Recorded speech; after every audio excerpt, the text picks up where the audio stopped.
So I think I talked about this particular fact before. Oh yeah, by the way, I didn't actually rewatch my other facts video to cross-reference, so we're just gonna hope that these are all new pieces of information.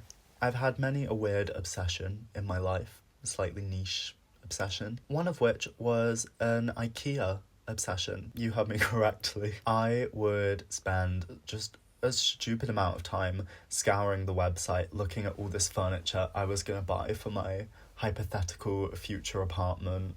And to find said hypothetical future apartment, I would also browse on Rightmove, looking at my potential future homes. To be fair, this is still a guilty pleasure of mine, or something I might do when I'm a bit bored. You know, just dreaming of being able to own a £1 million house in Zone 1.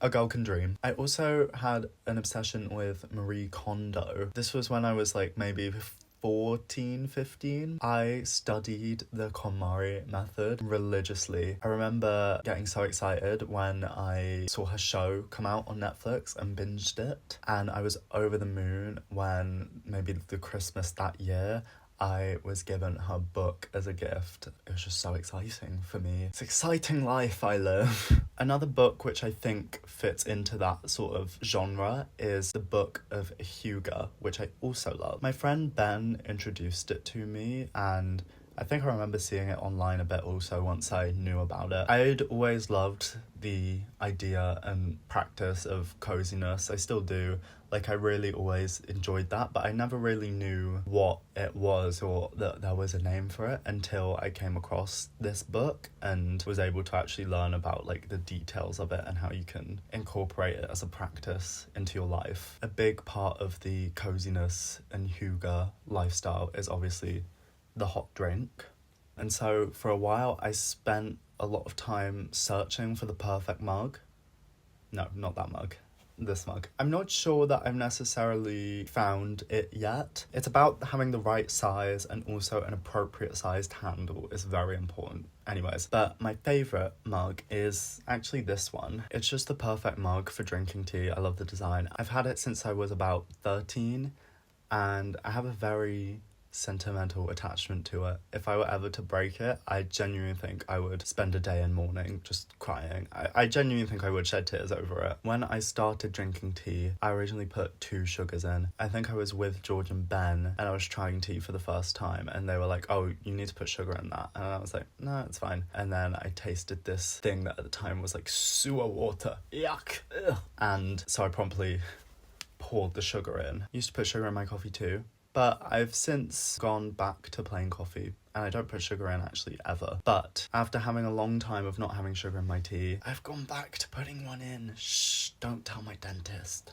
It just tastes better, okay? And it also just reminds me of being young, and there's nostalgia and comfort there. Ugh. My favourite cocktail is probably a Long Island iced tea, which I think says everything you might need to know about me. In my life so far, I have had, you know what, no, I'm not going to say that because we're not going to have any more of them. I have had 5 really, really terrible hangovers. You know the kind where you say, I'm never drinking again, those kind. The kind where you say, God, if you let me survive this one, I promise I'm gonna do better, okay? 5 of those in my lifetime. 2 of which were the absolute monstrous 2-day affairs. I'm going to be fair on myself because all of those instances were times when I was either A, celebrating a really, really huge life achievement, or I was really, really, really nervous before doing something. Obviously not like doing something important. I mean like for like going to like a social event that I was really nervous for. That's what I mean. I actually really enjoy going on a night out, having a bit of a party. I find it quite healing. I always, when I'm not hungover,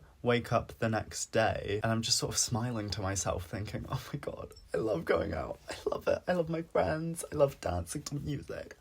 So my first YouTube channel I made was in 2015. It was called Dance Nerds, and it was a collaborative channel with my friend Aaliyah. For some reason at the time she had this thing about not wanting to use her name online, so in the videos we would always refer to her as Natasha. Like, that was her name, just for some reason. Once I went to boarding school, we would occasionally film vids when I came home, and they mostly never saw the light of day, never ended up getting uploaded, but they were always really fun to make, and the few that did get online were just so funnily, horrifically bad. I still have a lot of them, I think, on my iPad or just in my digital, like, archives somewhere. I want to do a video around that at some point with Aaliyah. I am not a photogenic person. Now, I don't mean that in terms of my looks. I just mean I can get quite awkward in photos. I never know what to do with myself. Like, what do I do with my hands? How do I stand?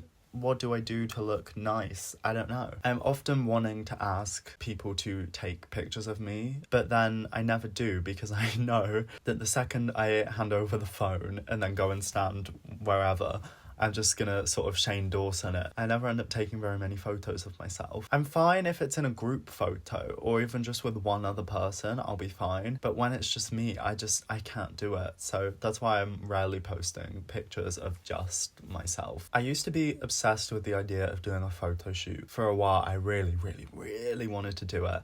And then at some point I actually deeped what doing a photo shoot would be like, and then I realised I never want to do a photo shoot. It sounds like my nightmare now, which just makes it really funny to me that it used to be something I desperately wanted to do. Something that is kind of random that makes me quite socially anxious is people's birthdays. Mainly people who I'm not necessarily super close with. It's a thing of every possible option is running through my mind at the same time of, oh, should I say happy birthday? Should I not say happy birthday?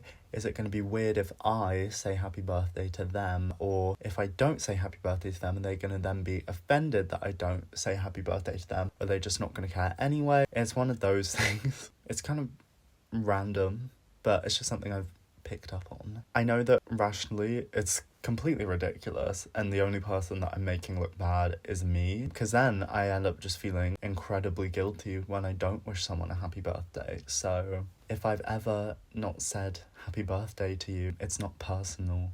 I'm just crazy. Anyways, yeah, okay, alright. Happy Vida, and thank you for watching. I will see you tomorrow. Okay, bye. Oh my god.